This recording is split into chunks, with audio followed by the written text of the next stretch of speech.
Okay, let's talk about what to pray when you're in need. We're going to take a look in the Old Testament, Habakkuk chapter 3. Here's what it says there in verse 2. Habakkuk writes, he sings this actually, I have heard all about you, Lord, and I am filled with awe by the amazing things you have done. In this time of our deep need, begin again to help us as you did in years gone by. Show us your power to save us. Now, we're not going to get into all of the context here in this passage, but just notice that this is a time of deep need for the nation, for Habakkuk's nation, for his people, and they had amazing need, and maybe you can relate to this in your own life. I want to show you how he prays. I want you to see some of the elements here in verse 2. He says this, I am filled with awe. He says, I've heard all about you, Lord, and I'm filled with awe. This is a great way. Whenever you're coming to God with a deep need in your own life, in a personal life, in your family life, for your business, whatever, to go to God and start like he does. He praises God. I'm filled with awe.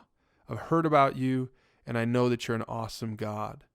And then look at the second thing he does. He says, begin again to help us as you did in years gone by. So not only does he start with praise, but now what he's doing is he's remembering some of God's mercy and goodness to them in years gone by. That's a great way to go to God in prayer, to begin to recount some of the awesome things that you've seen God do in your own life. Tell that to him in your prayer time. Tell him what he has done and recount that for him. But look at what he says at the end of verse 2. He says this, and in your anger, remember your mercy. See, it's obvious here that he's not just buttering up God. He's not just saying, you're so awesome and I praise you. That's important. But he's also recognizing that he needs to repent. He needs to go to God and recognize that God has anger toward their nation. Now, that's not always true in your life and in your situation, but when it is, be sure to be honest with God in your prayer time about it. But then call on his mercy. Ask him to remember mercy. And I like how he ends Habakkuk chapter 3. Look at what it says in verse 16. He says, I will wait quietly for the coming day. I love that. I will wait quietly for the coming day.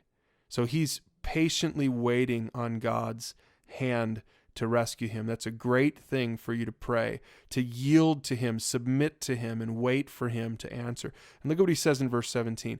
Even though the fig trees have no blossoms and there are no grapes on the vine, even though the olive crop fails and the fields lie empty and barren. See, even though he's not getting his way yet, he's not going to pout about it. He says, even though the flocks die in the fields and the cattle barns are empty, yet I will rejoice in the Lord. What a great lesson from Habakkuk, this prophet in the Old Testament. Pray like this, and then you'll be able to pray as it does in verses 18 and 19. I will be joyful in the God of my salvation. The sovereign Lord is my strength. What I love about this is his prayer hasn't even been answered yet. And yet he starts his prayer in praise, and he ends his prayer with joyful expectancy, hope in the sovereign God who is his strength. If you pray like that when you're in need, you'll be shocked at how God will answer that prayer.